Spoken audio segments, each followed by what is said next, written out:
Buenísimo. Bueno, buenas noches a todos y todas. Un gusto estar acá, ¿sí? Hoy vamos a tratar de explicar un poco un tema bastante complejo. Disculpen lo de la cámara, se me estropeó y no pude, no me pueden ver la cara, pero bueno, espero que con la fotito alcance para tener pesadillas.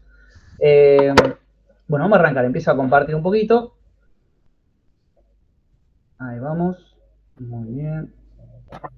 Perfecto. ¿Hay el micrófono abierto por ahí? No sé si alguien quería preguntar algo. Creo que Augusto... Ah, está perfecto. Muchas gracias ahí. Bueno, vamos a arrancar, ¿no? Con qué es una red convolucional, ¿sí?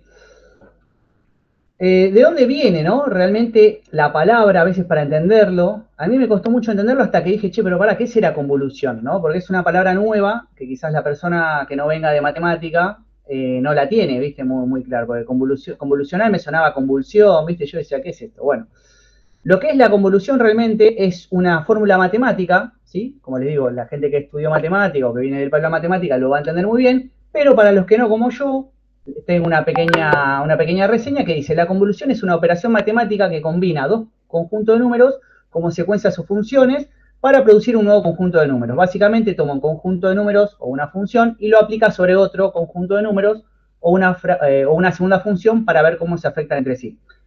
Un trabalengua, pero para resumir, agarro un abecedario, agarro una vaquita y me sale un abecedario de vaquita, ¿sí? Básicamente para entenderlo. O sea, pongo una cosa sobre la otra y me sale un resultado diferente combinando estas dos cuestiones, ¿sí? De ahí viene, digamos, del término una cosa sobre otra, ¿sí? Hablando rudimentariamente, es de donde viene la idea de la red convolucional, ¿sí? Entonces, vamos a lo que todos conocemos o lo que todos hemos visto en Internet, que es, generalmente vemos esta foto, ¿no? Una capa de partida, que es una capa de convolución, una capa de pooling. La capa de partida sería como la imagen. La capa de convolución, vemos que es la misma imagen, pero como una repetida varias veces, por así decirlo, ya vamos a ver qué es lo que pasa, pero digamos como que se expande la cantidad, ¿sí? Y luego vemos una capa de reducción o pooling, que lo que hace es, vemos la misma cantidad de imágenes, pero más chiquititas, ¿sí? Porque vamos a asociar al pooling con reducción o división, ¿sí? Entonces, convolución, expansión o multiplicación, por así decirlo, y pooling o reducción con eso, ¿no? Con una división, con un achicar, ¿sí? Lo mismo, se vuelve a aplicar una capa de convolución, vemos que la misma dimensión, ¿sí? Que veníamos trayendo en la primera capa de reducción aumenta, o sea, se multiplica, para luego tener en la segunda capa de reducción o pooling más chiquititos los cuadraditos, o sea, se vuelven a dividir, ¿sí? Esto es a grandes rasgos, ahora vamos a entrar de lleno, pero más o menos para que vayamos entendiendo la foto, porque quizás algunos dicen, pero esta foto yo no entiendo qué es, ¿sí? Y luego vemos que al final vemos la red que nosotros ya conocemos, que seguramente han trabajado con el profe, que es la capa densa, ¿no? O perceptrón multicapa también. Esto es un super perceptrón multicapa, pero se entiende, ¿no? Las entradas, capa oculta número 1, capa oculta número 2, capa oculta número 3 y salida. Es solamente ilustrativa, ¿sí? La foto, pero para que recuerden, ¿no? Bueno, esta es otra foto también que representa lo mismo. Entra el input o la entrada de 28 por 28 píxeles, ¿sí? Se hace una convolución, ¿sí? Y quedan varias fotitos de 24 por 24. Ese detalle ya lo vamos a ver, pero imaginen que es de 28 por 28, que no cambió mucho las dimensiones. Luego vemos que en el pooling, ¿qué pasa? Vemos la misma cantidad representativa de placas, pero de 12 por 12, o sea, la mitad, ¿sí? Luego lo mismo, ¿no? Una convolución se multiplica, división, ¿sí? Capa densa. Simplemente es ilustrativo para que vayamos entrando en el tema. Y acá es la parte del código, ¿no? Si alguien ya empezó a operar con esto, si usaron Keras, alguno inició un proyecto o vio en YouTube algún proyecto, bueno, llama a un modelo de Keras, ya lo vamos a entrar, no se preocupen, el que piensa que es chino esto, no se preocupe, ya lo vamos a ver. Bueno, capa convolución, capa más pooling, capa convolución más pooling, flatten, que es una capa de aplanamiento, densa, que es la que nosotros conocemos, tranqui. Vamos despacito, ¿sí? De momento, hasta ahora, todo bien, ¿no? O sea, obviamente no explicamos nada, simplemente estamos haciendo el contexto de lo que ya hemos visto en Internet. Vamos a seguir un poquito. Entonces, ¿qué pasó o dónde quedó la estructura tradicional, ¿no? Con la que ustedes venían trabajando, entrada oculta y salida. ¿sí? Ahora sí nos parece más familiar, ¿no? Bueno, vamos a ver cómo pasamos de esto a lo otro. Bueno, para eso deberíamos saber cómo ven las imágenes en las computadoras, o mejor dicho, cómo las entienden, porque de ahí viene el secreto, ¿sí? Recordemos que este tipo de red, generalmente, si alguien ya la aplicó para algo, puede ser para obtener un número, o puede ser para obtener una salida binaria, ¿sí? Si se le aplica una sigmoide entre 0 y 1, ¿sí? Clasificación, regresión, más o menos son términos que vienen manejando ya de otro cuatrimestre, calculo, o este mismo en otra materia también dada por el profe, Machine Learning. Entonces, ¿cómo creemos que podría haber una imagen en una PC? Bueno, en el sistema humano vemos una fotito acá de los perritos, entra por los ojos y hay un proceso en el cerebro y determinamos o interpretamos que son perros y pastos, ¿sí? En la computer vision, o lo que es la visión por computadora, ese mismo proceso se da por un aparato que capta la imagen, ¿sí? Si es en tiempo real, si no puede ser una foto que yo se la mando al ordenador, ¿sí? Pero más o menos, más que nada casi quería generar una especie de analogía, ¿sí? La interpreta la computadora mediante algún algoritmo y luego te dice que entiende que hay perros y pasto. Bueno, ¿cómo llegará? ¿No? Porque hace muchos años atrás quizás nadie se imaginaba que la computadora podía hacer eso, pero hoy en día casi todo está relacionado con el computer vision, ¿no? O sea, detección de patentes, verificación de gente, digamos, hostil, bueno, y demás otros usos.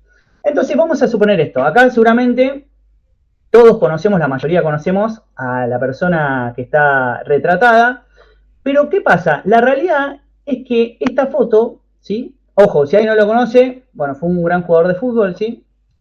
Pero al fin y al cabo, esta foto no es la imagen de él en sí, ¿sí? Sino que es un conjunto de ¿qué? De pequeños mosaiquitos, ¿no? O pedacitos de piedritas que en una determinada ubicación generaron esta imagen, ¿sí? Al final son solo pedacitos de mosaico que, dependiendo de cómo se acomoden, forman una imagen, ¿no? Entre comillas. Y para nosotros es familiar. ¿Por qué? Porque lo hemos visto durante mucho tiempo, alguien ha tenido el placer de verlo en vivo, ¿sí? Jugando. Yo no, lamentablemente, pero bueno, cosa que pasa. Entonces, los mosaicos de la PC, ¿sí? O lo que van a tratar de entender la compu, son columnas y filas. La foto va a estar partida como una especie de rejilla, pero estos van a ser los píxeles, ¿sí? Acá hay píxeles muy grandes, ¿no? Pero la realidad es que la pantalla que ustedes están viendo en este momento, en mi monitor, no sé si se lleva en mi cursor, pero todo esto está lleno de cuadraditos muy chiquititos, que según la resolución del monitor, 800 por 600, 1240 por 700, o lo que sea la dimensión, son un cuadradito al lado del otro, ¿sí? ¿Cuánto? Bueno, 1270 por 890, por ejemplo, ¿no? Entonces la computadora va a convertir la imagen en una matriz de n por n, ¿sí? ¿Cuántas columnas y filas? Bueno, depende de la cantidad de píxeles que tenga la foto. Un píxel es la unidad más pequeña de una imagen digital, ¿sí? Hasta acá todo bien, todo en orden. Acá tiene una carita, acá en el Meet, el que todavía no lo utiliza muy bien, puede mandar una manito para arriba, una manito para abajo. Eso a mí me hace saber que más o menos la cosa va bien. Bueno, vamos a suponer que 2 o 3 de 25, es una buena estadística, vamos a apuntar para ahí. Vamos a seguir, así no cortamos la inspiración, gracias por contestar. Bueno, entonces vamos a continuar. ¿Qué pasa? Estos píxeles, o cómo realmente es que se traducen los colores a la imagen, seguramente más de uno lo habrá hecho, ¿no? Cuando era chico, acercar la cara al televisor y habrá visto esta imagen. Y la realidad es que los colores que se usan para imágenes digitales, por así decirlo, tienen tres canales: rojo, verde y azul, ¿sí? Red, green, blue. Por eso de ahí viene el término RGB, ¿sí? Lo que quiere decir que cada píxel tiene una especie de ecualizador donde van manejando una cierta intensidad de cada uno de estos colores. Pero cada píxel puede llegar a tener los tres colores, o uno de ellos, o ninguno, ¿sí? O dos, o sea, tres máximo, cero mínimo, ¿sí? Y una cierta frecuencia cada uno. Si ese píxel no tiene ningún tipo de color, sería el ecualizador del rojo, del verde y del azul al bajo, al cero. Bueno, según en dónde quede el ecualizador, desde el 0 al 255, hasta el 255 por un tema de bytes, esto es un tema un poco digamos, más under, ¿no? De la compu, pero entiendo que es por el tema de 8 bytes y eso. Yo no soy un experto, quizás alguno que viene de alguna rama un poco más dura de la tecnología o de la computación lo va a saber entender. Si no, no se preocupen. Entiendan que la tonalidad de rojo que va a haber por cada píxel son de 0 a 255, de verde de 0 a 255 y de azul de 0 a 255, ¿sí? Bueno, según como acomodemos estos matices, vamos a generar distintos colores. Si yo agarro y le pongo todo el rojo, 0 del verde y 0 del azul, me va a quedar el rojo nítido, ¿sí? Si yo le saco todo el rojo, le saco todo el verde y le pongo todo el azul, me va a quedar el azul. Y si hago lo mismo, le saco todo el rojo, todo el azul y le dejo todo el verde al máximo, me va a quedar el verde. Ahora, el tema es cuando yo empiezo a mezclar. Si dejo el rojo a full y el verde a full y saco el azul, me va a quedar amarillo. Si repito lo mismo para rojo y azul, me va a quedar lila o fucsia. Y lo mismo para verde y azul, me va a quedar turquesa. Ahora, la intensidad, todos a full me va a dar blanco y la ausencia de todos me va a dar negro. Y ahí se va a, se va a crear todo un espectro, ¿sí? Que no es la idea de entrar hoy en la teoría del color, pero es muy interesante, donde cada píxel que ustedes están viendo tiene una cierta combinación para que se dé la imagen en sí, ¿sí?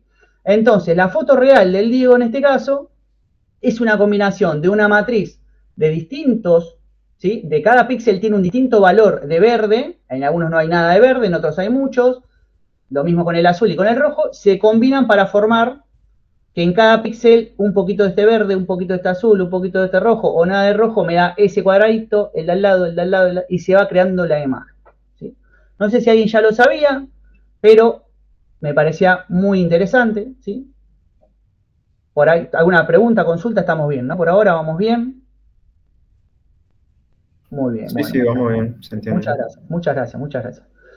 Ok, vamos a continuar entonces. Entonces, ¿qué pasa? No es la única manera en que la compu ve la foto, ¿sí? También hay otro camino que generalmente es el que se usa en el tipo de algoritmos, ¿sí? De clasificación o de quizás detección. Hay que ver el de detección de objetos, pero generalmente los algoritmos se baja a escala de grises, o lo que habrán visto alguna vez una foto en escala de grises, y no es solamente cuando no existía el color o la tela color, sino que hoy también se usa, y lo que hace es transformar todas esas tres matrices que tenía, ¿no? La foto original en una sola matriz donde hay un solo ecualizador que va desde 0 a 255, siendo 0 negro, 255 blanco y en el medio todo tipo de matices de grises. Entonces, un píxel chiquitito de acá seguramente tiene 0 porque hay negro por ahí, el de al lado capaz que también, pero el de al lado ya tiene un poquito más de gris, entonces capaz que tiene un 50, 70, 75, hasta la pelota que tiene seguramente varios píxeles de 255, ¿sí? Y así se va creando, aunque como con los mosaicos, por eso obviamente la analogía que puse al principio, la foto, ¿sí? Entonces podríamos decir que si yo voy achicando la imagen, porque es una matriz muy grande, ¿sí? La foto no sé cuántos píxeles debe tener, pero voy achicando, lo que estoy mostrando es la parte de la pelota hasta donde se llega a ver. Si vemos este pedazo que yo recorto acá, que tengo esta foto que agranda la matriz para que veamos, recordemos, este pedacito más en el medio se ve más negro y más para abajo de la silueta se ve todo blanco, ¿sí? Entonces veamos, ven que donde está esta silueta roja son todos colores, perdón, son todos números cercanos a 0, 28, 31, ¿y qué era el 0? Era negro. Entonces todos estos colores van a ser colores oscuros, y vean lo que era la pelota, que era acá abajo, ¿se acuerdan? Todo lo que está acá abajo, debajo de la silueta, colores más cercanos a 255, 235, 240, 190. Entonces, de esta manera es que entiende la foto la compu. Por una matriz de números, que esos números representan un determinado matiz, en este caso, en escala de grises, entre blanco y negro, pero en una foto a color son tres matrices, con la misma cantidad de números para rojo, para verde y para azul, que la combinación total superpuesta una sobre la otra nos da el color, no sé, magenta, amarillo, dorado, plateado, ¿sí? Ahí cerramos el tema de las fotos para entender bien cómo es que va a funcionar el algoritmo, ¿sí? No quiero cortar mucho, pero como justo pasamos a otro nivel, entiendo que, no sé si queda alguna duda con el tema de las matrices, o para aclarar, tenemos dos tipos de canales, triple canal o tres canales, que sea a color, y un canal. Por eso en algún algoritmo, cuando ustedes tienen que configurar los canales, van a ver que es o 3 o 1, y a mí una pregunta que me surgió, che, ¿por qué no hay un 2? ¿Por qué en el hipervínculo no se puede poner un 2? Bueno, porque la cantidad de canales generalmente son o 3 a color o 1 blanco y negro, ¿sí? O escala de grises, mejor dicho, perdón.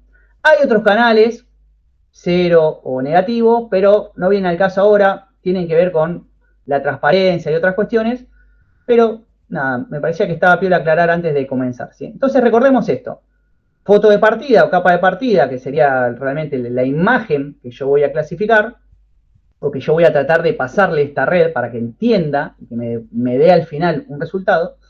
La capa de convolución, la capa de reducción, la capa de convolución, la capa de reducción y una red densa. Volvemos a recordar, ¿no? Muestro las tres fotitos para que recordemos, ¿sí? Y vamos a ver el código, ¿sí?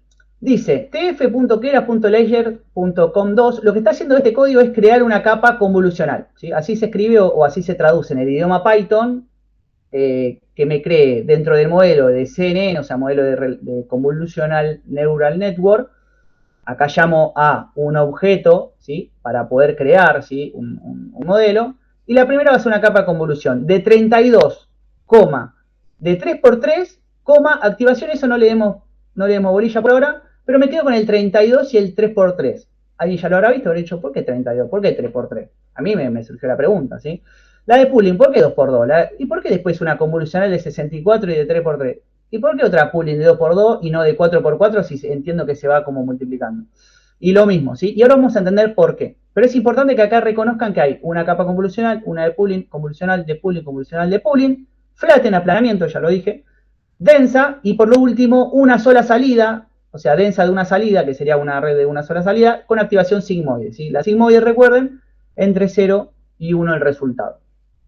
Tranqui, todavía no lo vimos, pero para que vayamos recordando. Vamos al código 32, que no entiendo nada, Bueno, 32 filtros, ¿sí? Lo que está diciendo ahí, cuando yo inicializo esa capa, le estoy diciendo que sean 32 filtros de 3x3, ¿sí?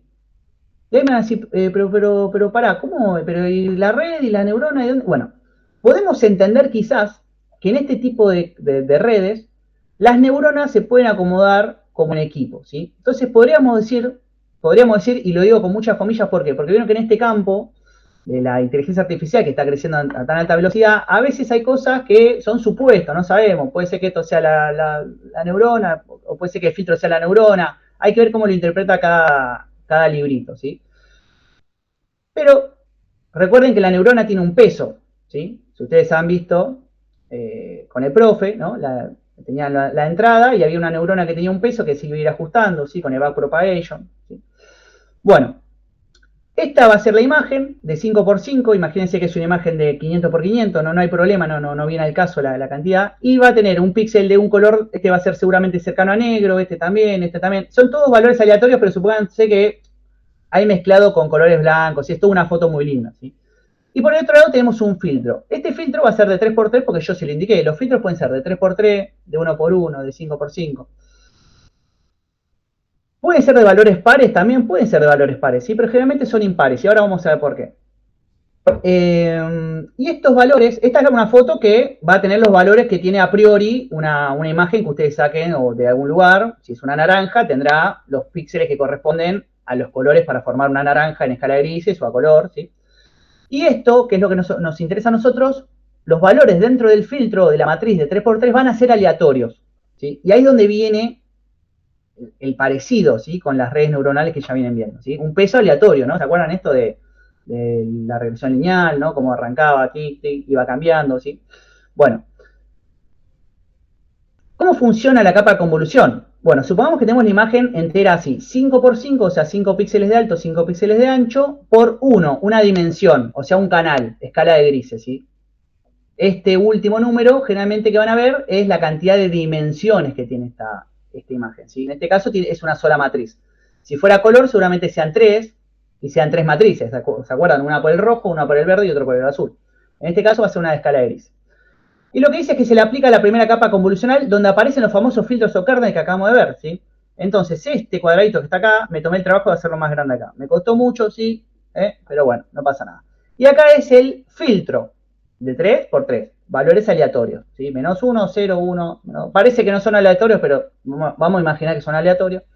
Lo que pasa es lo siguiente, ese filtro se posa, ¿sí? Sobre la imagen original y lo que hace es una cuenta matemática, ¿sí? Multiplica cada número del filtro por el número que cayó debajo de ese filtro, ¿sí? O sea, si este filtro se superpuso acá arriba, se va a multiplicar menos 1 por 0, 0 por 25, 1 por 75, menos 2 por 0, 0 por 75, y así va a terminar dando un resultado. O sea, digamos que te termina dando otra matriz de 3x3, pero con unos valores cambiados a los originales, ¿sí? Bueno, esos valores se van a sumar y en el centro se va a colocar la suma de ese número, ¿sí? Por eso, generalmente conviene que sean impares. Porque, ¿qué pasa si yo tengo uno de 2x2 o de 4x4?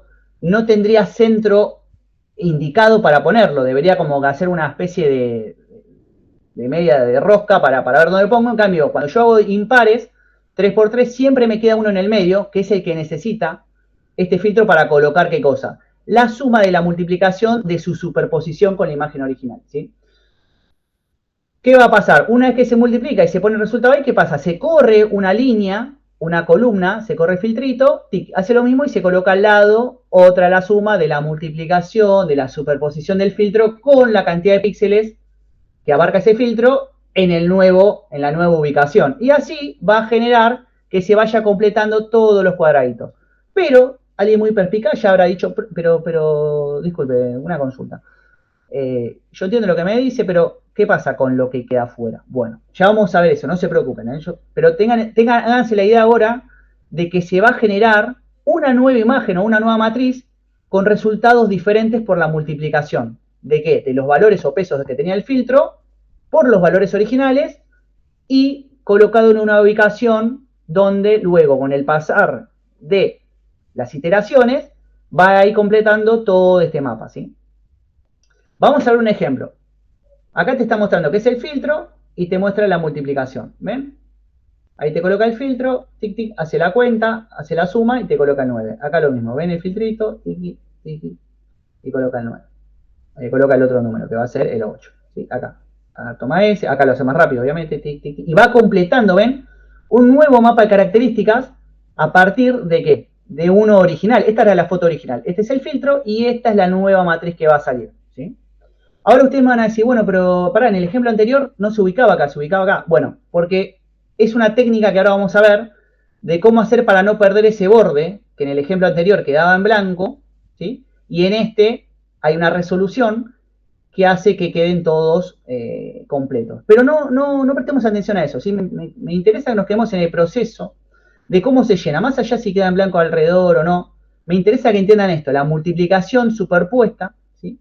Y la suma de esa multiplicación para generar uno de los píxeles de la imagen nueva y así se repite el proceso para toda la nueva matriz, ¿sí? Una cosita más y ya abro pregunta por si alguien está interesado. Entonces dice, si el filtro se coloca exactamente en la posición 00 de la imagen, o sea, en el eje X0 de arriba, supongamos, ¿no? Y0 y X0, pero de la parte de arriba, ¿qué pasa? Claro, como la multiplicación se hace y se hace la suma y se coloca en el medio, evidentemente lo que se va a llenar es la parte de adentro, ¿sí? Salvo en el ejemplo anterior que vimos, ¿sí? Que esta es otra técnica, que ya vamos a ver cómo se llama. Entonces, imagen, si es lo azul, el filtro sería lo rojo, el resultado sería lo amarillo. Nueva imagen, amarillo, amarillo, y esto se iría completando, ¿sí? Tic, tic, tic, tic, tic.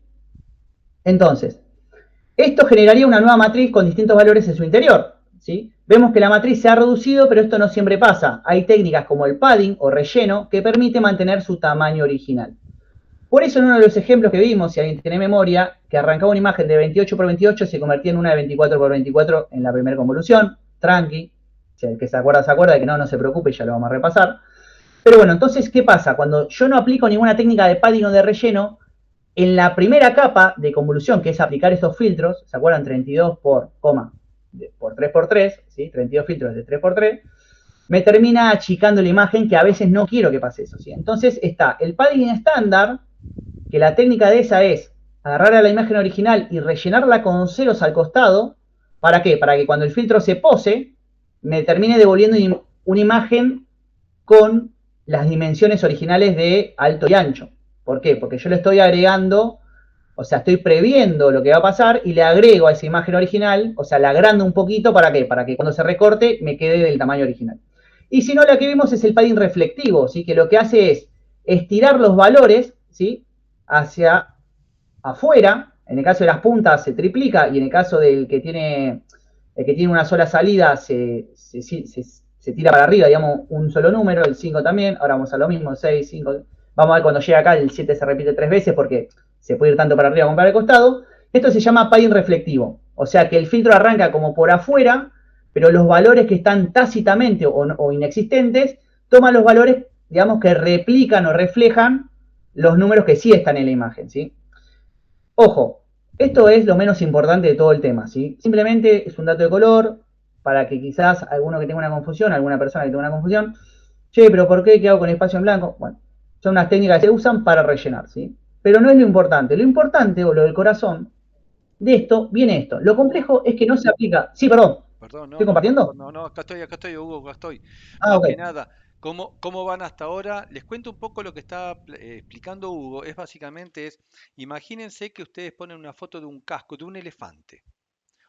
Nosotros vemos el elefante y decimos elefante. ¿Cómo hace la computadora o la red neuronal para identificar un elefante en una foto?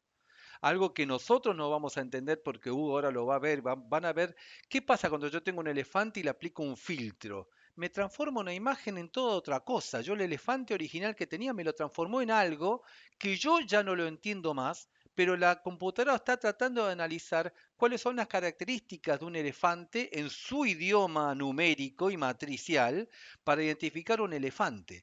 Ese filtro es el filtro que tiene números, forma parte del entrenamiento. ¿Qué números le tengo? Primero es aleatorio el filtro y mientras entreno la red convolucional, el filtro se va modificando porque esto es aprendizaje supervisado. Le entrego un elefante y yo sé que la salida es elefante. Entrenate para agarrar características de esta foto que tiene un elefante en tu idioma computadora para que cuando yo te dé una foto que no conozcas y encontrás similitudes de esta foto que vos sabés que tiene un elefante, me contestes elefante. ¿Hasta acá van entendiendo para dónde va Hugo? Sí, sí, ¿Sí? sí. Sí, sí, la verdad que es súper interesante. Está bueno, me alegro, justamente. Muy bien, Hugo, siga, por favor. Y por favor le preguntan cualquier cosa, ¿eh? Dele nomás. Sí, sí, sí. Siéntense la libertad, por favor, que es un tema que a mí me gusta mucho. Gracias por la aclaración, profe. Y sí, perdón que arranqué con los tapones de punta y como que a veces puede ser un poco engorroso. Pero tengan en cuenta esto, teniendo en cuenta el ejemplo que recién daba el profe. Imagínense que yo tengo un semáforo, ¿no? Este semáforo que vemos por acá, bueno, es una imagen, ¿no? Que tiene evidentemente muchos píxeles y muchas cuestiones. ¿Cómo les puedo decir yo a ustedes que una persona trate de entender semáforo pero sin tanta cuestión? Bueno, alguien me puede decir, listo, es fácil. Rojo, amarillo y verde. Todos ya sacamos que es un semáforo, ¿no?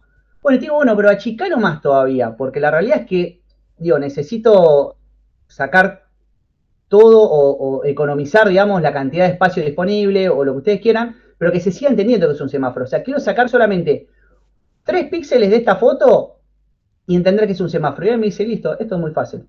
Mira, hacemos así. Píxel rojo, píxel amarillo, píxel verde. Entonces me da a entender una especie de composición del semáforo. ¿Sí? Bueno, lo que busca el algoritmo es transformar la imagen en patrones tan pero tan desarmados que le sea familiar en algún punto cómo desarmó un elefante y cómo desarmó otro elefante, que eran totalmente diferentes, pero encontró características puntuales. ¿Sí? Y esto viene, perdón, no quería entrar con esta parte, pero viene de un paper, ¿sí? Vieron que, bueno, todo lo que se basa hoy en día en la tecnología está basado en la biología humana, ¿no? O sea, las redes neuronales, ¿en qué se basan? En el sistema neuronal del ser humano que trata digamos, en base a digamos, a las sensaciones externas, ¿no? O factores externos, tomar una decisión. Ustedes van manejando y ¿qué pasa? De repente ven los colores de semáforo, frenan o aceleran, ¿sí? Si justo recién se puso en verde, si se les cruza a alguien, frenan. Bueno, todo eso que ustedes están captando entradas o inputs de afuera y su cerebro o su sistema nervioso o las neuronas están haciendo cálculos de a ver qué hago, qué músculo muevo, son las salidas, ¿no? Entonces, el ojo, o lo que se estudió en el ojo, lo cuento así rapidito, un estudio de Fukuyama, si no me equivoco, es muy interesante, descubrieron cómo funciona la visión humana. ¿Sí? La visión humana es lo que dicen, como nosotros ya lo tenemos muy entrenado y muy característico, como dice el profe, vemos un elefante, sabemos que es elefante, el ojo tiene dos tipos de visión. Una visión primaria que identifica bordes cuadrados y líneas rectas, y otra visión secundaria o otra parte del ojo secundaria que lo que hace es captar detalles un poco más difuminados, un poco más extraños, y el cerebro rápidamente saca una conjetura y dice, ah, listo, pum, una computadora, un celular. Por eso cuando vemos algo que no entendemos, o vieron esas imágenes que a veces nos quedamos viendo si será un pájaro, si, porque el cerebro no logra sacar la ficha de qué es, pero vemos todas esas figuras, ¿sí? Entonces, lo que buscaron las personas con este algoritmo es lo mismo, ¿no? ¿Cómo puedo hacer para desintegrar en patrones complejos y simples o, digamos, de alguna manera, o sea, más simples al principio y luego más complejos y determinar que eso corresponde a una naranja, una manzana, un elefante, un tigre, ¿sí? Entonces, continuando, la parte, digamos, Acá. La parte interesante de esto, o cómo lo logra esto, es que un filtro, ¿se acuerdan que eran 32 filtros de 3x3? Bueno, cuando un filtro pasa por toda la imagen, se genera un mapa de características diferente a la imagen, ¿sí? Bueno, cuando pasa el otro filtro, o sea, el segundo filtro genera otro y otro y otro. Entonces se van a generar de una sola imagen 32 imágenes diferentes, ¿sí? ¿Y cuál es el secreto acá? Que cada filtro era aleatorio. Entonces van a ser imágenes totalmente una diferente a la otra, ¿sí? ¿Qué pasa con esas 32 imágenes? Bueno, lo que va a suceder es, más allá después de la de pooling, va a pasar, ¿qué cosa? 64 filtros de 3x3. Entonces van a generar 64 mapas de características nuevos. Y alguien me puede decir, che, pero pará, ¿no son 64 por 32? Tranqui, ya lo vamos a ver. Recuerden esto, de una imagen, 32. De esas 32, luego van a ser unas 64, con otros filtros aleatorios, ¿entienden? O sea, van cambiando los filtros. Hasta que llegamos a unas 128 imágenes diferentes de una misma imagen. ¿Sí? Entonces, tengámoslo presente. Reconvolucional 32 de 3x3, pooling de 2x2, que ya vamos a entrar en pooling, pero me quiero quedar con esto. Convolucional de 64, convolucional de 128. O sea, vamos a terminar teniendo 128 imágenes de la original, pero totalmente transformadas, ¿sí? Y la capa de pooling lo que hace es lo mismo que expliqué con el semáforo. De esas características nuevas, lo que hace es una capa de 2x2, agarra un cuadradito de una matriz de 2x2. De ese cuadradito de 2x2 agarra el valor más grande, 8, y lo lleva a una matriz más pequeñita. Se mueve, ¿sí? O para el otro costadito, o sea, 2 filas más, y agarra el más grande, o sea, el 6. ¿Sí? Lo mismo abajo, 9 y 9. ¿Sí? Entonces me termina quedando los colores, en vez de todo el semáforo, el rojo, el amarillo, el naranja, el azul, ¿sí? Claro, no son los colores del semáforo, pero se entiende, ¿no? Como que reduje la imagen, pero ¿qué tomé? Lo más importante. ¿Qué es lo más importante del semáforo? ¿El color del caño? No. La luz del rojo, la del pare, la del amarillo y la del verde, ¿sí? Entonces el pooling lo que va a hacer es acortar, por eso les decía que relacionen convolución con expandir o multiplicar y pooling con dividir o achicar, ¿sí? Y ahora vamos a ver por qué. Bueno, hay tipos de pooling que está el max pooling, que es el que agarra el más grande, como ya hemos visto, ¿sí? El min pooling, que agarra el más chiquitito, y el average pooling, que agarra el promedio, ¿sí? O saca el promedio y saca el del medio, ¿sí? O sea, el valor medio, ni el más grande ni el más chiquitito. En las capas de pooling vemos que el size es la matriz, o sea, nosotros pusimos que 2x2, pero por ejemplo esta es de 3x3, ¿ven? El stride lo que dice es cuánto se va a correr, si se va a correr todos los espacios para el costado, o si va a superponer o solapar, ¿sí? Porque el stride se le dice, che, bueno, una vez que pasaste el filtro por acá, correlo 3 para allá, o correlo 2, o correlo 1. Entonces, el pooling se va a ir haciendo, o sea, se va a achicar o mucho la imagen, o se va a achicar un poquito, ¿sí? Depende de qué tanto. Sí. Perdón, es como que haces un filtro más suave, no tan violento. Exactamente, según el stride, ¿no? O sea, si hago un stride más chiquitito, es menos violento porque recorto menos partes. Y si hago un stride más grande, es como que recorto a lo bruto. Digo, no, che, saco un pedazo de una punta, saco un pedazo de la otra, y listo, a ver, 4 píxeles nomás.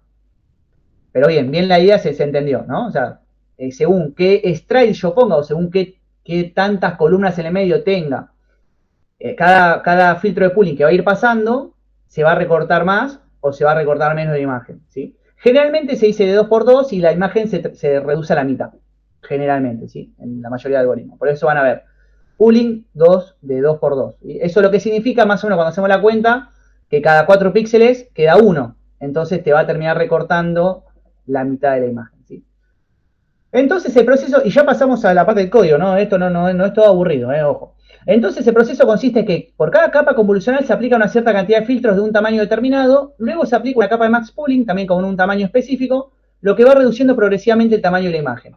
Y entonces vamos a arrancar con una imagen de 50 por 50 de un solo canal, 1, 50, 50, 1, o sea, sería una imagen, 50 de alto, 50 de ancho, o los valores de las matrices, ¿sí? de X, Y o de Y y J, de un solo canal. Esto va a terminar resultando en 32 mapas, ¿se acuerdan? Porque empezamos con un filtro de 32, o sea, 32 filtros de 3x3. 50 por 50 por una. O sea, de una misma imagen la multiplicó 32 veces, o sea, 32 mapas o 32 imágenes de 50 por un canal. ¿Qué me queda? 32 imágenes de 50 por 50 por un canal porque es escala de grises. Todo esto con el ejemplo que mostré, puede ser diferente si ustedes lo llegan a hacer con otro algoritmo. Una capa de pooling, la primera capa de pooling, 32 mapas, ¿de cuánto? De 25 por 25, porque recordemos que generalmente se usa de 2 por 2 y se divide a la mitad, ¿sí?, el ancho y el largo de las imágenes. Entonces, si antes tenía 32 de 50 por 50 por un canal, luego de la primera capa de pooling me quedan 32 imágenes, o sea, mapa de características, vamos a llamarle, de 25 por 25 cada una, o sea, se achicó la mitad, ¿sí?, por un canal. La segunda capa convolucional me va a generar 64 mapas, ¿sí? O sea, de alguna manera se multiplicaron y se convirtieron en 64, pero como ya estaban, digamos, con el pooling hecho, van a ser 64 de 25 por 25, ¿sí?, por un canal. Lo que pasa en la segunda capa de pooling es que se vuelven a achicar a la mitad, ¿sí? Entonces van a quedar 64 mapas de 13 por 13. Y ahí me puede decir, pero la mitad de 25 es 2,50. Bueno, pero tengan en cuenta que con el tema de píxeles, ¿sí?, no se puede dejar medio píxel, así que siempre se redondea para arriba. Realmente te lo da la fórmula matemática, ¿sí? Pero para que sepan, a alguien que le gusta un poco la simplicidad como a mí, de la mitad para arriba, ¿sí?, redondea para arriba. 64 mapas de 13 por 13. O sea, se van achicando las imágenes, ¿entienden, no? O sea, se van haciendo más chiquititas, 13 píxeles, 13 por 13. Antes empezó con 50 por 50. Pero son 64 imágenes diferentes, ¿sí? Podríamos decir que es como una lista, ¿sí?, entre comillas, muy entre comillas, no me ven los dedos, perdón, no tengo la cámara, pero es como una especie de lista que alberga 64 imágenes de la original, transformadas, andás a ver cómo, por todos los pesos de los filtros, de 13 por 13 por un solo canal, ¿sí? Porque sigue siendo escala de grises, en ningún momento la pasamos. Tercera capa convolucional, 128 mapas de 13 por 13. Tercera capa de pooling y última del algoritmo, pueden seguir, ¿sí?, o pueden ser menos también. 128 mapas de 7 por 7, 7 píxeles por 7, nada. Nada. O sea, 7... ¿Pregunta? Sí, por favor. ¿La máxima cantidad de canales es 3 o puedes hacer más colores? Que yo tengo entendido o que he visto, 3, porque son RGB. Pero habría que ver si quizás el diseño gráfico, sé que se usa otro tipo de el CMYK, pero habría que explorar un poco por el tema. Pero entiendo que generalmente te vas a encontrar con 3 canales o con uno. Color o escala de grises. Ok, te hago otra pregunta más. Sí. Los 128 mapas en la última, en la parte derecha, ¿cada Sí. mapa es una imagen o es que a la imagen la haces como un rompecabezas? Y cada mapa es una parte de la imagen. Bueno, no, perfecto. No, lo que va sucediendo en cada convolución es que la imagen original se pierde, ya no existe, y existen 32 imágenes nuevas, que se le dice mapa de características porque ya dejan de ser una imagen, pero están, ¿cómo te puedo decir?, vinculadas a la original, porque realmente salieron de la original. Está bien, pero esos 128 mapas son todos iguales. Diferentes, porque como se aplicaron distintos filtros con distintos valores, terminan siendo totalmente diferentes entre ellos. El secreto es la aleatoriedad de los filtros, ¿no? Que como empiezan los pesos, que luego vamos a ver, no sé si vamos a llegar a ver hoy, pero se entrenan los pesos. O sea, el backpropagation, no sé si ya van a ver, profe, backpropagation ya, o me estoy adelantando. No, eso no llegamos a verlo. Perdón, los spoileé, pero bueno, regresión lineal y gradiente descendente, sí. Es decir, que si la imagen original, hipotéticamente, fuera una cara, sí, más allá de los filtros y de todos los mapas, los 128 mapas, cada mapa sería una cara, obviamente con diferentes formas por los filtros, pero sería una copia modificada del original. Exactamente, pero sabes que algo que dijiste al principio tenés razón, ¿por qué? Porque al ser tan chiquita ya la imagen ahora, puede pertenecer a un pedazo de la imagen. Sería un pedazo de la imagen, pero muy modificado, porque ya no termina siendo la imagen completa transformada. No sé si ahí ayuda un poquitito, Hugo, pero está perfecto. Sí, profe. Ahí está bueno lo que comenta el alumno. O sea, son imágenes que ya a nosotros no la podemos interpretar. La computadora, en su red neuronal, en realidad, la red, está intentando sacar características de algo. Vos ves la imagen y decís, no sé si acá hay un elefante, ya es inentendible para mí. Pero la red neuronal está tratando de sacar qué característica tiene un elefante, un semáforo. Ya nosotros no entendemos nada.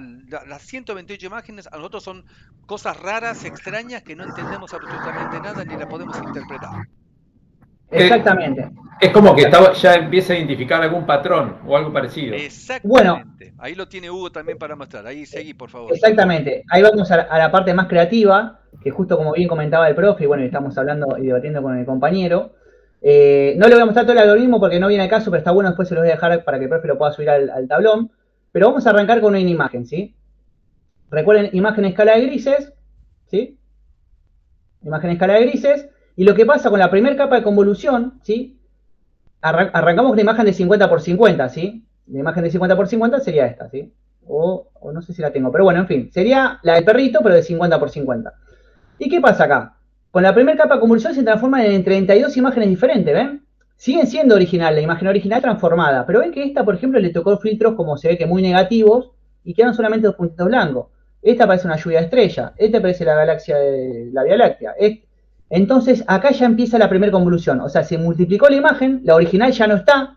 Puede ser que encontremos una similar, pero la original ya no está, ¿sí? Pero vemos cómo se va desarmando, ¿no? Acá tenemos 32 imágenes, ¿sí? 8 por 4, 32. Primera capa de pooling, y acá es donde se empieza a cortar y se empieza a transformar cada vez más.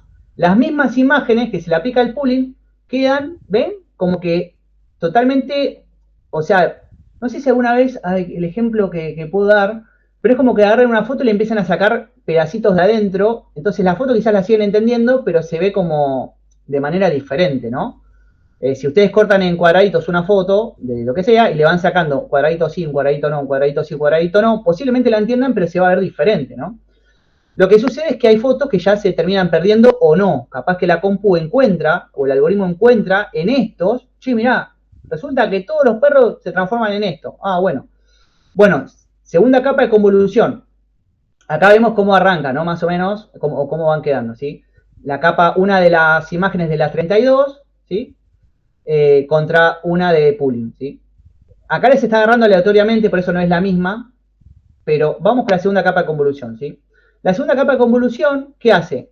64 mapas de características nuevos, o sea, los 32 que ya existían, no existen, la original ni hablar, y te queda, ven cómo se va difuminando en 64 fotos diferentes, pero recuerden que ahora ya son más chiquititas porque se aplicó el primer pooling, ¿sí? Entonces tiene 64 imágenes de 25 por 25, que a nosotros no nos dice nada, ¿sí? Pero recuerden que el pooling, ¿qué está haciendo? Está sacando los datos más importantes de la aleatoriedad. Hay que ver si justo la aleatoriedad benefició el dato importante, pero está sacando, en este caso es max pooling, está sacando los valores más altos, ¿sí? Seguimos, segunda capa de pooling. ¿Qué es lo que sucede? Bueno, ven que parece código QR ahora, ¿no? O sea, de 13 por 13, 64 imágenes. Chan. Hasta que llegamos. Esto lo vamos a pasar de largo, bueno, podemos ir como viendo cómo se va transformando, ¿sí? Más o menos de un filtro de los 64 de la primera convolución, de los 32, hacia hoy en día, o ahora en este momento, un pooling ya de 13 por 13, ¿no? Tercera capa de convolución, 128 imágenes de 13 por 13. Obviamente que la imagen o la compu recuerda todo esto, ¿no? Todo el tiempo. Nosotros, ya yo no me acuerdo ni lo que merendé hoy, o sea, imagínate 128 fotos de esta. Y tercera capa de pooling, y lo que va a terminar quedando es esto, ¿sí? Esto es lo que termina viendo el algoritmo, ¿sí? En la última capa de pooling. O sea, una foto se transformó en esto, para contestar la pregunta que se había hecho recién, ¿sí? Entonces, no puedo decir que son imágenes, tampoco puedo decir que son trozos de imágenes, pero posiblemente esto es una característica que se extrajo, esto será otra, esto será otra, esto será otra. Entonces, ¿qué pasa? Todo esto es una imagen. Cuando pasa la siguiente imagen a entrenar, quizás da en uno de estos casos algo parecido, ¿sí? Y otra sí, y otra no, ¿sí? Entonces, esto se lo voy a dejar igual, es muy interesante, pero más o menos se entendió con esta representación gráfica de cómo se va transformando o desglosando, ¿no? Sí, perdón, ¿alguien quería comentar algo? Se entendió perfecto. Una magia eso. Sí, tremendo, ¿no? Hugo, te hago una consulta. Sí. El algoritmo, cuando ve estas 128 imágenes, o no sé cómo llamarlas, Sí. ¿lo va a interpretar como que es un perro o cómo es eso? Ahí viene lo mágico. Ahí viene lo mágico y ahí ya te voy a contar qué es lo que sí en la diapositiva. Pero muy buena pregunta, porque realmente la compu no ve las imágenes. Nosotros la vemos porque yo lo grafiqué. Pero lo que ve la imagen, al igual que en otras, en las redes, ven números. Lo que sucede ahora es que cada uno de estos, ¿se acuerdan que yo les dije que cada píxel tiene una tonalidad de color? Entonces, seguramente esta tenga 00000, pero esta quizás tenga 19, 55, 25, 150, o sea, se entiende, ¿no? Del 0 al 255, cada uno tiene un valor. ¿Qué pasa con esos valores? Bueno, lo que sucede es que ahora viene la capa flatten, ¿se acuerdan las que le decía de aplanamiento? Entonces, que convierte una matriz multidimensional en una matriz 1D, de una dimensión. Esta será la capa de entrada de nuestra red densa, ¿se acuerdan de la RNA, o sea, la red neuronal artificial? Bueno, 128,771, o sea, las dimensiones que nos quedan, 128 imágenes o trozo de imágenes, de 7 píxeles por 7 píxeles por 1. Bueno, lo que sucede acá es que se acomodan todos esos píxeles de forma tal que te termina quedando una entrada de 6.272 entradas, ¿sí?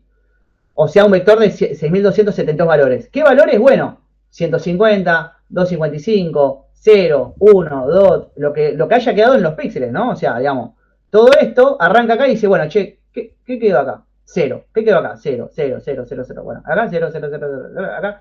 Acá 15, 18, 21, 25, 150, 255. Todo eso lo va agrupando, como si fuera una columna gigante, uno debajo del otro, uno debajo del otro. Todo eso va a ser la capa de entrada, ¿sí? O el input. ¿De qué? De la capa densa. O sea, estos serían las entradas, 6.272. ¿Qué pasa con eso? Bueno, se va a conectar a una capa oculta, que como ustedes capaz que ya habrán visto o no, pero bueno, vienen con valores también aleatorios, ¿sí? Y van a hacer las multiplicaciones, y la función sigmoide, o no, ¿sí? Acá la salida, función sigmoide, ¿sí? F de Z1, y te da la predicción, che, toda esta foto me dio 0,8. Bueno, si uno era perro y 0 era gato, bueno, está cerca del perro, ¿sí? Pero recuerden que, ojo, puede ser que dé 0, que era gato, pero no era un gato, era un perro. Bueno, pero ¿qué pasa con la magia de las redes neuronales? Se van entrenando, ¿sí? Ahí voy. Se van entrenando el gradiente descendente, ¿sí? Que es la parte fundamental de backpropagation, que ya lo van a ver seguramente. ¿Qué hace en la regresión lineal? Va acomodando, ¿no? Como ustedes habrán visto con el profe, ¿no? El valle, que siempre busca el valor más bajo, ¿no? El 0. Bueno, hermoso, hermoso. Pero no vamos a entrar en ese tema que es muy extenso y es muy, muy técnico. Pero vamos a poner, el dataset va a tener una foto de un perro, una foto de un gato, ¿sí? El etiquetado. Entonces yo le paso ¿se acuerdan que esto sigue siendo, digamos, aprendizaje supervisado, ¿no? Supervisado es cuando yo le doy una etiqueta, le digo, che, mira, esta foto es un perro, esta es un gato. Otra foto de otro perro, un 1. Entonces, ¿cómo le indico que es perro? Bueno, 1. ¿Cómo le indico que es gato? 0, o al revés, perro 0, gato 1. ¿Sí? Esto más o menos lo tienen. Entonces, ¿se acuerdan, no? Los predictores X1, X2, 1,45, 49, puede ser la altura y el peso. Bueno, este tiene, no sé, está sobre el peso normal. Este no, este sí, este no. Bueno, acá lo mismo, pero el X, el predictor, es la foto. Que la foto que va a ser el array o la matriz de todo, obviamente acá están en color, pero imagínense que están en escala grises, va a ser toda esa matriz. Bueno, toda esa matriz va a valer 1. Toda esta matriz va a valer 0. Toda esta matriz 1, la matriz 0. Entonces lo que va a suceder, o sea, todo este proceso que vimos se hace para cada foto del dataset. Cada vez que la red hace un feed forward, o sea, va para adelante, genera una predicción I, ¿sí? Que se compara con el valor real de I. O sea, hicimos toda la convolución, dio 0. Che, ¿cuál era el valor real? 1. Ah, no, pará, te fuiste al demonio. Bueno, vamos a hacer una cosa. ¿Cuánto me tengo que corregir? Bueno, todo ese ya lo van a ver.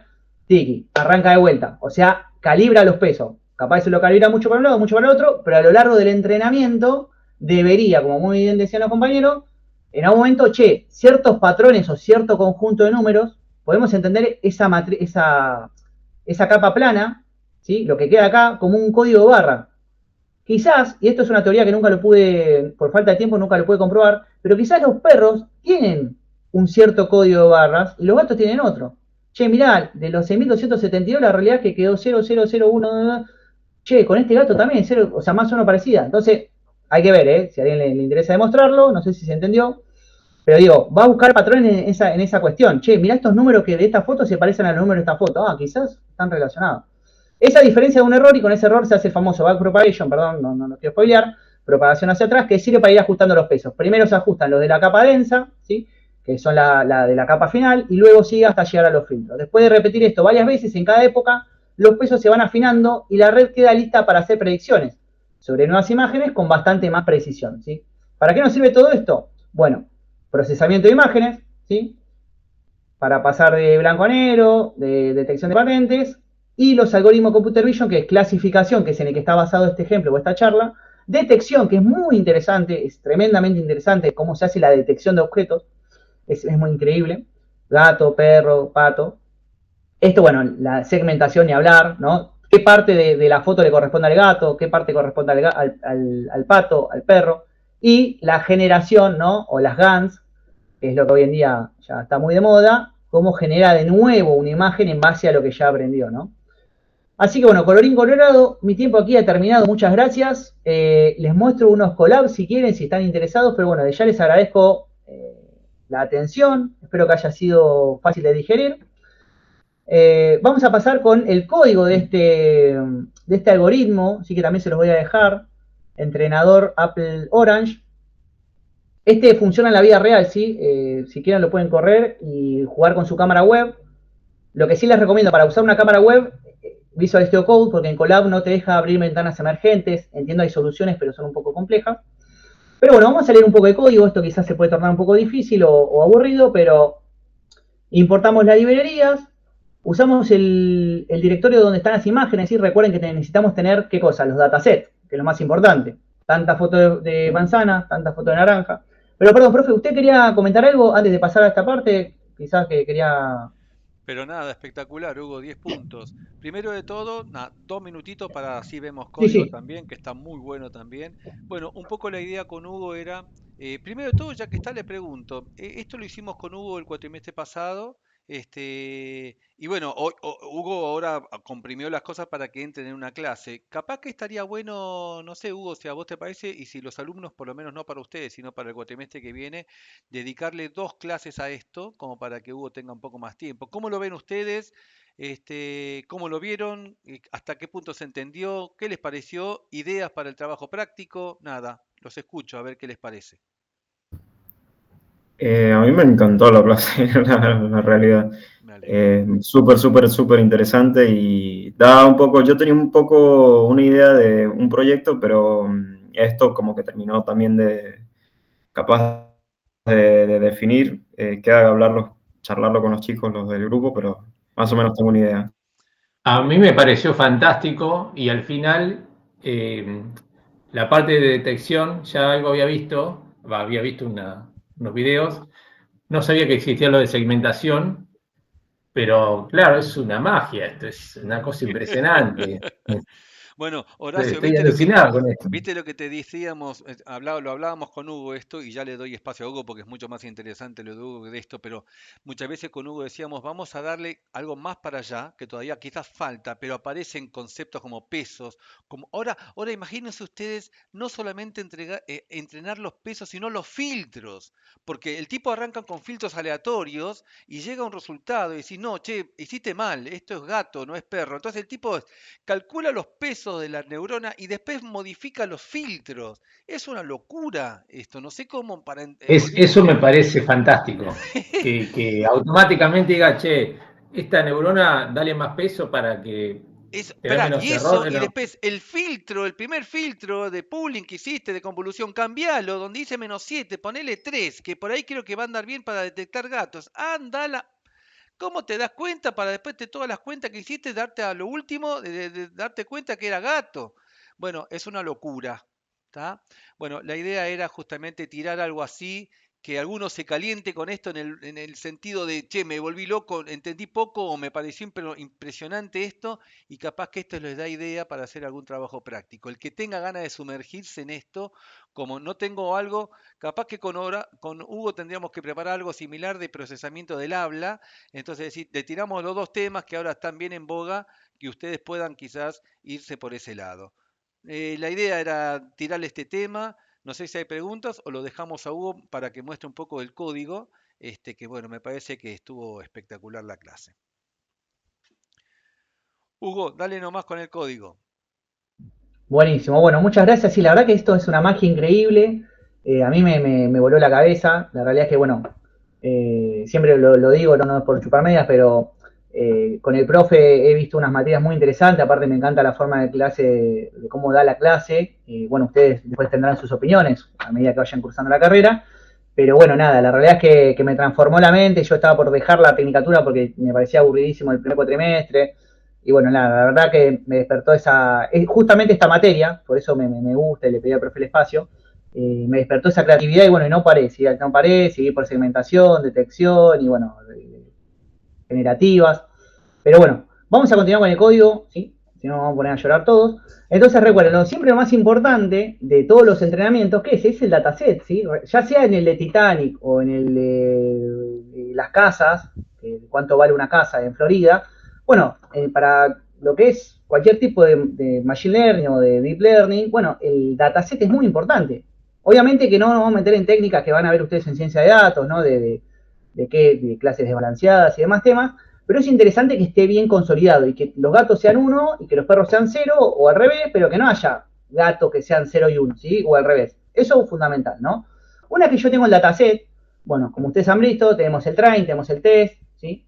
Train A, train B, que sería manzana naranja, o gato perro, ¿sí? Este es un algoritmo para detectar manzanas y naranjas, y después también está el de perro y gato, ¿sí? Pero es el mismo fin. O sea, le pasas la foto y lo entrenas. ¿Qué hay que hacer primero con las imágenes? Generalmente, por lo menos en mi computadora, bueno, las paso a escala de grises, ¿sí? Las pasas a escala de grises y también lo que tenés que hacer es tratar de darle el mismo shape o la misma cantidad de columnas y filas a cada imagen, ¿sí? Porque por una cuestión de que también el algoritmo se enfoque en una cierta cantidad y que no tengas problemas con el código, porque capaz que vos estás procesando una de 2x56, 256x256, y metes una de 600x600 y en algún momento se desfasa y te dice, no, pero mirá que el shape no coincide, así que siempre se recomienda, aparte del leer la imagen, ¿sí? Hacer el resize, o sea, el resize es pasarla a un determinado tamaño, generalmente 100% termina siendo ligera, ¿sí? Y en escala de grises. Y una vez que ya tenemos esto sería la parte del tratamiento de imágenes, ¿sí? Una vez que tenemos las imágenes, necesitamos también hacer, ¿qué cosa? Las etiquetas. Che, todas las naranjas que van a ser unos, listo. Me creo qué cosa, un array de unos, o NP ceros, ¿sí? Para que no sabes, esto genera una matriz de ceros y NP ones genera una matriz de 1. Entonces, ¿qué sucede? Ya tengo la foto de las naranjas por un lado, la foto de las manzanas por otro. Ambas resize, ¿no? Entonces tengo dos listas, fotos train orange y fotos train apple. Tantas imágenes de un lado, tantas imágenes del otro. Y tengo también, ¿qué cosa? Una lista con ceros de la misma cantidad de las naranjas y una lista con unos de la misma cantidad de manzanas. ¿Por qué? Porque recordemos que si yo tengo una columna, que son los predictores, que es X, que son ¿qué cosa? La foto de las naranjas, si hay 1000, necesito ¿qué cosa? Una columna con 1000 Is. Claro. Porque si no, no me queda desfasado y va a haber errores, ¿sí? Entonces, esta foto era naranja, todas son naranjas, ¿sí? Todas son naranja, 0, 0, 0, 0, 0. Y después tengo, por otro lado, la lista de las manzanas, que también son predictores las manzanas, ¿eh? Y la I de las manzanas, que va a ser 1, 1, 1, manzana, manzana, manzana. Ahora, el problema acá está que cuando yo tengo que unir esto, a los X y a los Y, me va a quedar naranja, naranja, naranja, manzana, manzana, manzana, 0, 0, 0, 1, 1, 1. Entonces, en el entrenamiento que va a ir iterando, va a entrenar primero con las naranjas y después con las manzanas. Bueno, acá se aplica una técnica, ¿sí? de procesamiento de datos, que lo que hace es revolverlas un poco, para que no me quede todas arriba y todas abajo, y me quede una naranja 0, una manzana 1, 2 naranjas, 3 manzanas, ¿sí? ¿Se entiende eso, no? Es como para que no me quede, ¿sí? Vieron que capaz que ustedes hacen un squeak, cuando yo era chico tomaban squeak. ¿Qué pasa si no revolvías? Te quedaba la leche por arriba y todo el squeak abajo, ¿no? Entonces, es como mezclar las cartas. Exactamente, es como mezclar las cartas, muy bien. Si yo termino el truco con el ancho de espada, el ancho de base, 17 de espada y así como está, lo vuelvo a repartir, estaría bueno, ¿no? Un par de veces la habrá hecho, la tenía pegada ahí. Entonces mezclamos las cartas, muy bien. Luego lo que hacemos un tratamiento de NumPy-Array por una cuestión más que nada de datos, no se preocupen, pero básicamente es para que el algoritmo es muy importante, no sé si todos dominan mucho Python o no, pero es importante también saber qué estoy guardando y qué tipo de dato necesita, ¿sí? El objeto o el método que le voy a pasar, ¿sí? Entonces acá lo que se hace simplemente es pasar, primero, que se convierta en un array, y segundo, normalizar, ¿sí? Para no manejar números tan grandes, porque recordemos que ¿qué pasa con las matrices de los colores? Era de 2 a 255. Cuando yo hago esta división por 255 a cada uno de esos números de las matrices, termino teniendo valores entre 0 y 1, ¿sí? Porque 255, que es el valor más alto, dividido 255, ¿cuánto me da? 1. Y 0 dividido, bueno, me da 0. ¿Qué pasa con 1? 1 dividido 255 me da 0,000, ¿sí? Pero van a ser rangos entre 0 y 1, ¿sí? Importante eso, ¿sí? Como más que nada para que dé mejor. Si no lo hacen, no pasa nada, ¿sí? Va a jugar igual. Acá declaro el modelo, tal cual.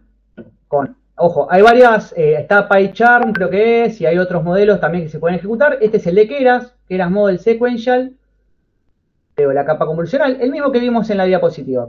Pooling, convolucional, pooling. Flatten, densa, ¿sí? La capa densa de la oculta, digamos, y la de salida, con función sigmoide entre 0 y 1. ¿Sí? Importante para que prediga 0 o 1. ¿Sí? El mismo que vimos y ese que se ve en muchos lados. ¿Sí? Yo este modelo lo saqué de Ringatech, que es un youtuber, hace ya un tiempo igual, pero si a uno le interesa... Sí, el gordito de bigote, ¿no? Sí, exactamente, Sí. exactamente. Buenísimo. Sí, muy bueno, muy bueno. Y luego aplicamos un compile con un optimizador, ¿sí? Que esto seguramente ya lo van a ver, una función de pérdida, ¿sí? O de coste, métrica, con lo que voy a medir, ¿sí? Y bueno, acá hago un TensorBoard, que ya no sé si se lo voy a poder mostrar, pero vamos a ver. Y acá empieza a entrenar, ¿sí? Le digo, epoch, ¿dónde está? Acá. Le digo, modelo CNN.fit, esto lo habrán visto, X e Y, ¿sí? Batch size 32, o sea que vaya pasando a 32 imágenes. Validation, bueno, para validar un 15%. Y epoch, que es lo que nos importa, 100 épocas, o sea, 100 entrenamientos. Tiki, acá vemos cómo la accuracy va subiendo, ¿sí? Tiki, tiki, tiki, tiki, tiki, tiki, tiki, tiki, tiki, tiki, tiki. Recuerden que, ojo, con el 1, porque digamos, la perfección no existe y puede ser que entre en underfitting o overfitting. Es un tema que no sé si lo habrán visto, pero ya lo van a ver, muy interesante también, ¿sí? Todo lo que van a ver a partir de o que están viendo, muy interesante, ¿sí? Así que traten de aprovechar al profe, que aparte también es un gran profe, muy querido por todos los alumnos que han pasado por él, no solo por mí. Bueno, acá un segundo modelo, ¿sí? Para probar algo, porque ¿qué pasa? Yo me di cuenta, bueno, no quiero entrar mucho en este tema, pero ¿qué pasa? Me di cuenta que había un overfitting, ¿sí? ¿Por qué? Porque, bueno, primero quedaba 1 y segundo que cuando tiraba el TensorBoard, que ahora vamos a ver si lo podemos ver, actuaba muy bien con los datos de entrenamiento, pero no con los de prueba. ¿Qué significa? Los de entrenamiento son los datos que ve, ¿sí? Y ya terminamos, ¿sí? O sea, yo le muestro esta figurita, le muestro esta figurita, le muestro esta figurita. Bueno, ¿qué pasa? Yo le digo, a ver, alguno de ustedes, acuérdensela, bueno, cerramos los ojos, 2 minutos, me dicen, no, primero pusiste una estrella, pues esto, listo.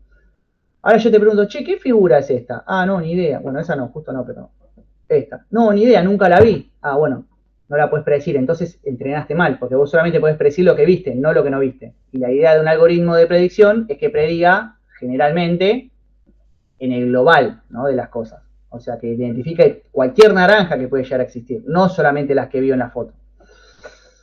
Pero bueno, otro tema ese, ¿sí? Acá hago un segundo modelo, pero lo que aplico es un Image Data Generator, que lo que hace es, cuando yo tengo pocos datos, modificarlos con rotaciones, que se corra para un costado, que se corra para el otro, que se dé vuelta, que se ponga espejo, y genero muchas más imágenes de las que tengo en el dataset, porque obviamente con 1000 imágenes de manzanas no puedo predecir todas las manzanas del mundo, porque debe haber millones y millones de posibilidades de manzanas, ¿sí? Bueno, acá divido en training test de una manera un poco rudimentaria, ¿sí? También puede ser el training test split, si no hay problema. Bueno, y lo entreno también. Ven que ahora es más difícil que llegue a 1 el accuracy. Ven que 71, 79, baja, sube de vuelta, baja, sube de vuelta, 80, termina en un 82%. Bueno, eso me da un indicador, digo, che, bueno, pará. Está bien, pero tampoco es perfecto, ¿sí? Lamentablemente no puedo ver los TensorBoard, pero lo que hace es mostrarme la curva de aprendizaje de uno o del otro. Se lo muestro rapidito acá pintado, ¿sí? Después cuando ustedes lo corran en su casa está ahí, pero yo para no perder tiempo ahora, me aparece como que el modelo de entrenamiento sin Image Generator me dice, bueno, en el entrenamiento dio así, perfecto, y en la validación dio así, ok. Y el otro quizás me da con el entrenamiento así, o sea, súper bien, y con el de test me da así, el que no tiene Data Image Generator. ¿Por qué? Porque con el entrenamiento, o sea, las que vio, todo bien, las sé de memoria. Ahora, las que no vi nunca, no ni idea, cero. Ok, con el Image Data Generator, que en el entrenamiento no me fue tan bien, pero bien, o sea, igual. Y con el predicción, también, parejito. Entonces este es el de 80, generalmente, 80%, y este seguramente me dio 100%, pero en la efectividad real, no garpo, ¿sí? Y ya termino con esto, que es lo siguiente. Una vez que ya tengo el modelo entrenado, y esto es muy interesante, y le va a cambiar un poco el pensamiento, lo voy a usar como predictor, y ya termino, profe.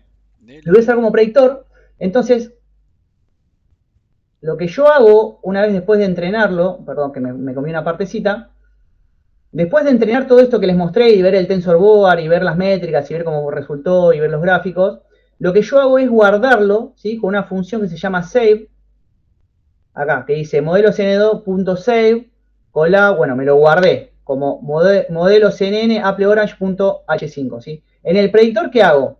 Bueno, importo librerías y lo que hago es, el directorio del modelo es este, que es donde lo guardé. Modelosnn igual a ¿qué? A tf.kera, cargar el modelo dir, o sea, cargarme este modelo. Ok, ya lo tengo. Agarro una foto de internet, porque recuerden que en Colab no puedo usar la cámara. Agarré esta foto, ¿sí? URL, esto si quieren después lo van a ver, no pasa nada. Es simplemente para traer la imagen de internet, ¿sí? La muestro. ¿Qué hago? Procesamos la imagen, porque si el modelo lo entrenamos con un resize de 100% y de escala de grises, no le puedo pasar una imagen de 600 por 600 con color, porque necesito que el modelo que prediga una imagen como si hubiese sido del dataset, aunque esta no esté. Entonces la trato. Le hago un resize, la paso a color de escala de grises y ahí me queda, ¿sí? De 100% por un canal. Hacemos la predicción. Dice, predicción es igual a modelo.predict. ¿Se acuerdan, no? Model1.predict image. O sea, lo que está guardado en la imagen, que es la matriz, ¿sí? Acá está, nosotros la vemos, pero acá está como números, ¿sí?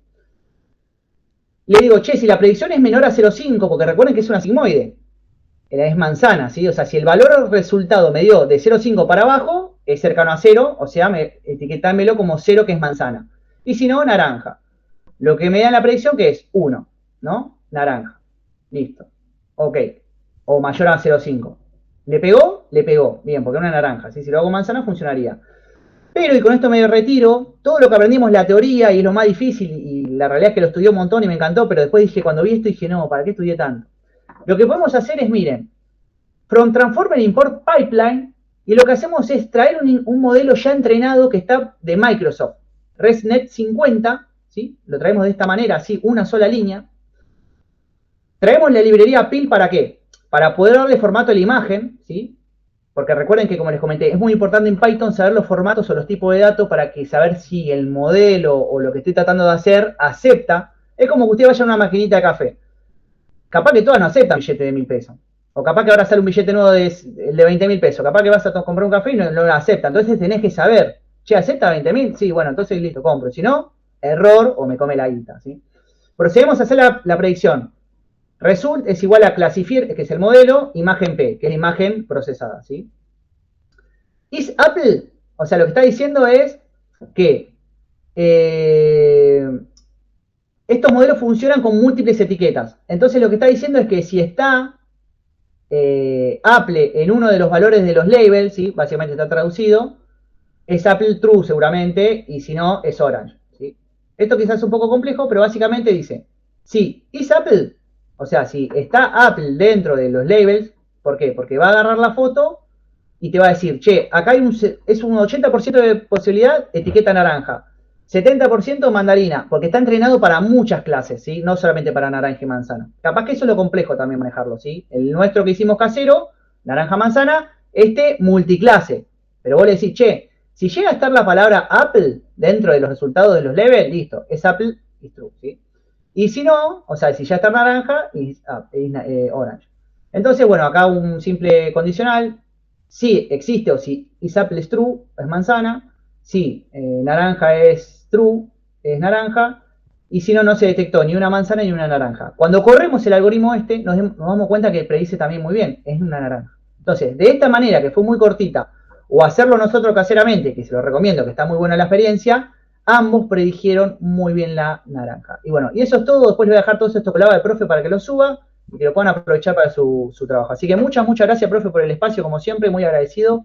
Y bueno, gracias a todos ustedes por el aguante y estar del otro lado hasta ahora, que encima creo que juega Argentina y todo eso. Así que nada, muchas gracias. Fantástico, Hugo, mil gracias. Muchísimas gracias, Hay que Hugo. hay que darlo con más tiempo, porque yo le seguí porque me recordé lo que había investigado, pero sí faltan unos detalles. Pues me voló la cabeza. Sí, muy bueno. Bueno, vamos a quedar con Hugo para dar un poco más de tiempo, me parece bueno. Ahí Hugo, después lo charlamos nosotros para poder hacer 2 clases de esto, me parece que vale la pena. Siempre tenemos buenos sensaciones de estas clases que van más allá de lo que vimos. Ahí por lo menos vimos redes de lo que pudimos ver, ¿no?